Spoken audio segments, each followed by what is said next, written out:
ভাবুন তো, আপনি আজ ঘুমালেন আর জেগে উঠলেন ৩০০ বছর পরে। চারপাশ বদলে গেছে, মানুষ বদলে গেছে, সময় বদলে গেছে, কিন্তু বদলায়নি এক জিনিস, তাদের ঈমান।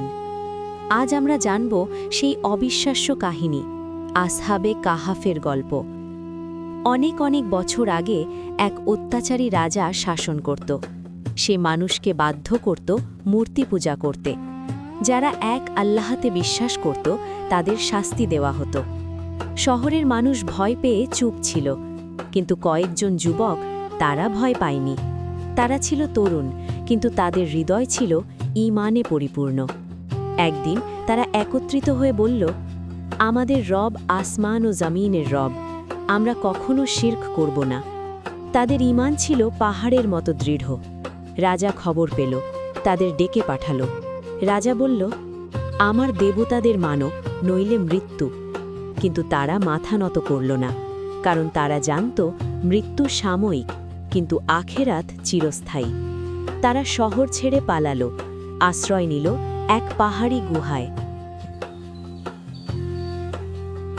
তারা দোয়া করল, হে আমাদের রব, আমাদের উপর রহমত বর্ষণ করুন এবং আমাদের জন্য সঠিক পথ সহজ করুন। তাদের সাথে ছিল একটি কুকুরও, যে গুহার মুখে পাহারা দিচ্ছিল। তারপর আল্লাহ তাদের গভীর ঘুমে আচ্ছন্ন করলেন। একদিন নয়, ১ মাস নয়, ১ বছর নয়, বরং ৩০৯ বছর।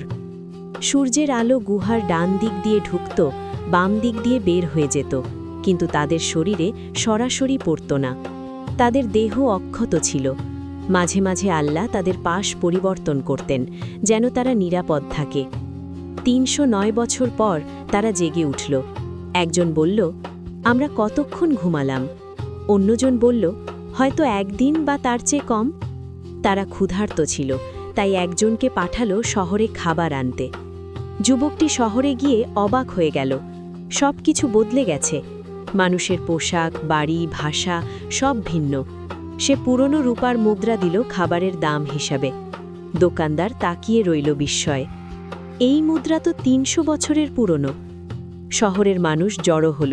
তখন তারা বুঝল, এরা সেই যুবক যাদের কাহিনী প্রজন্ম থেকে প্রজন্মে প্রচলিত ছিল।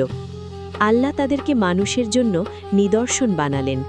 তাদের গল্প প্রমাণ করে, ঈমানের জন্য ত্যাগ করলে আল্লাহ সাহায্য করেন। আল্লাহ সময়ের মালিক, সত্য কখনো হারিয়ে যায় না। আজও আমরা প্রতি শুক্রবার সূরা আল কাহাফ তিলাওয়াত করি এই শিক্ষার জন্যই। কখনো কি ভেবেছেন আল্লাহ কেন এই গল্প কোরআনে সংরক্ষণ করলেন?